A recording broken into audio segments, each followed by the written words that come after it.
Hi, hello there, Morten Ostad with another video.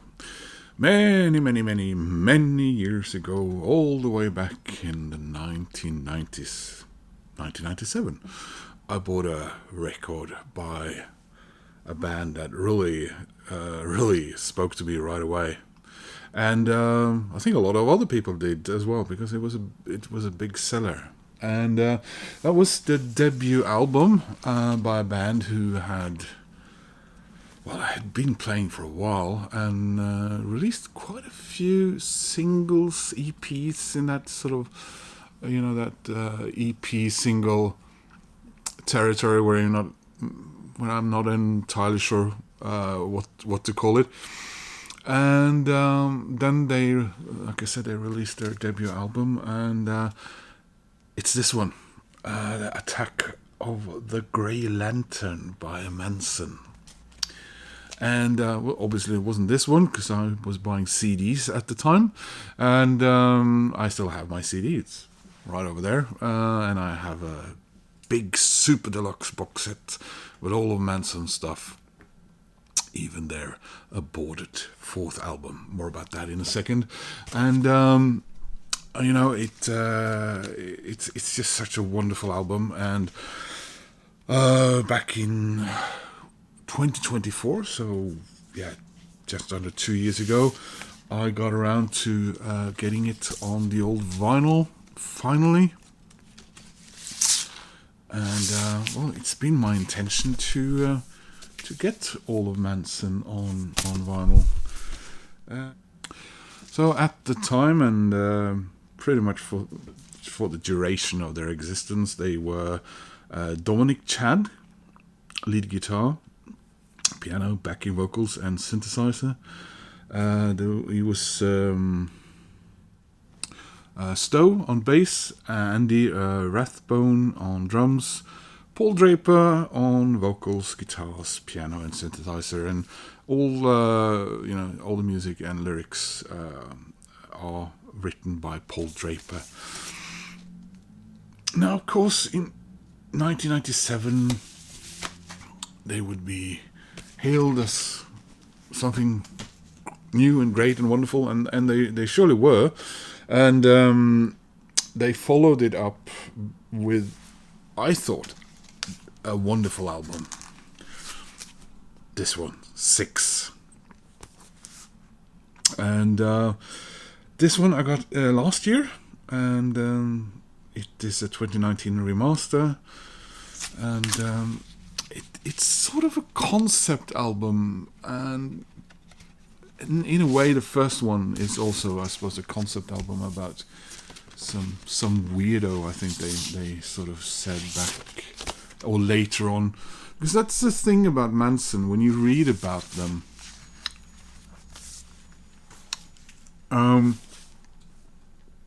it tends to be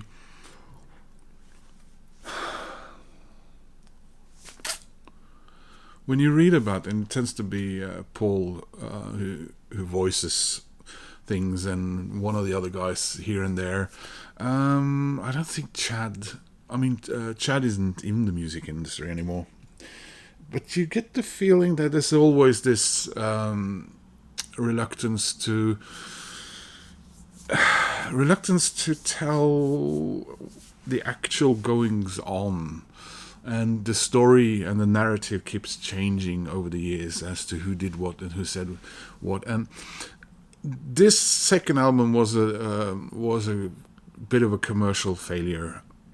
It confused people. It confused the people who had heard the first album. And you do sometimes have these bands and artists who they make a really great first album, and then they get this which they've probably been working on for many years, and they maybe they get this. They should have maybe been under some kind of management, or someone should advise them, because Yeah, well, you have to remember the songs that I wrote for the first album. I wrote when I was much younger, and I've developed, I've changed as a musician and a person. And then they create this thing to show everyone how talented they are or what they have in store for us all, and it confuses people and it confuses, their audience. So maybe that was the problem. And then they released the album, which I'm going to show you today, which makes this a completion video. And it's Llttle Kicks. So the third and, basically the final album by Mansun. Now, I'm saying basically, and I'll tell you why in a second. I just want to open this thing.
So, Mansun, Llttle Kicks, limited edition, 180 gram clear vinyl, featuring I Can Only Disappoint You, Electric Man, and Fool.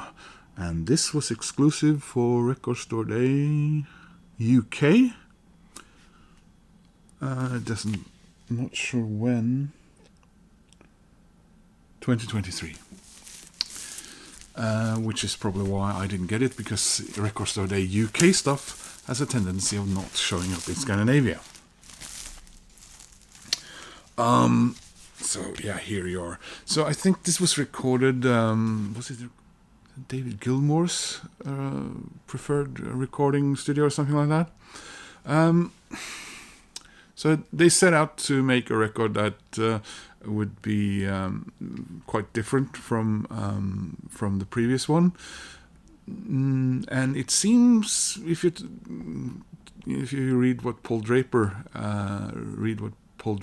says, again he does not seem pleased with how things worked out. I think he mentioned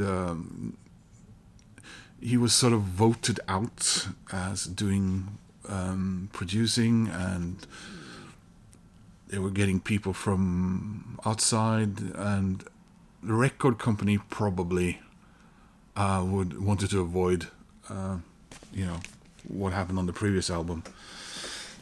But then again, he'll say something that, we were pretty much left to our own devices, and it was very liberating, and so on.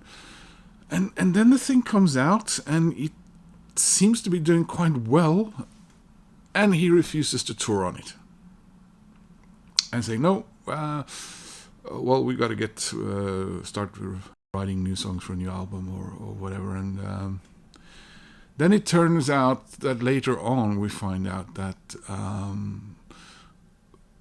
what was it? When they then start recording the next album, and they keep coming up with news about how this is going, and enticing that we got 15 songs recorded, and then suddenly there's everything goes quiet, and 2001 becomes 2002, and he's Paul Draper fell and burnt his hand on a barbecue grate or grill or something like that. Turns out later on that he got a little bit of a bleeding thing on his finger, and it wouldn't stop bleeding, and it turns out there was cancer, and he was successfully treated for it, and then just things unravel, and the band sort of splits in separate camps. I think the bass player left the band already in 2002, and then in 2003 we get the official news that the band is gone. There's been hints several times from one or two of the members. Paul is one of them, and the other one, I think, maybe it was the drummer, that they were working on reforming and everything, but the other two guys aren't involved in music in any way.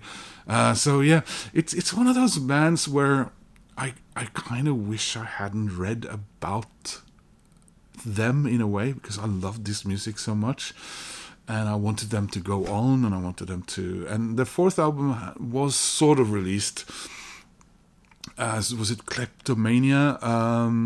It's actually in the Super Deluxe box, and in three various CD versions out there, Japanese CD pressings. Never, as far as I know, been pressed on the old vinyl there.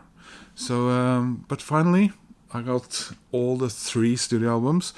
I guess you could pick up some EPs with some material that aren't on the albums, but otherwise there's a compilation out there which looks really good. A little bit confused as to how you get a compilation album to work with Mansun, because the 3 albums are self-contained, but also so, like for example 6. How do you split that up and put it on a compilation album? Is a thought that I just got in my head right now, so I probably shouldn't have said that. So, let's see if I can read the titles here. Butterfly, A New Beginning, I Can Only Disappoint, Combs as No Surprise, Electric Man, Love Is, and side B is Soundtrack for Two Lovers, Forgive Me, Until the Next Life, Fool or Tool, I think it's Fool, We Are the Boys, and Goodbye. So there's the back there, guys.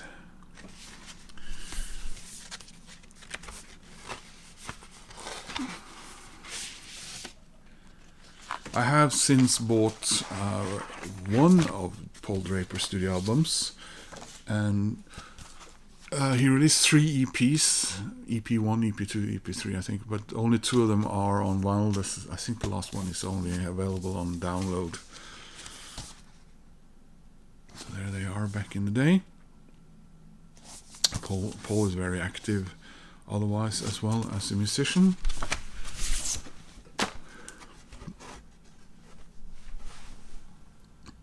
And there is your vinyl record.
So I'm very happy to, have completed my Mansun studio album collection on vinyl.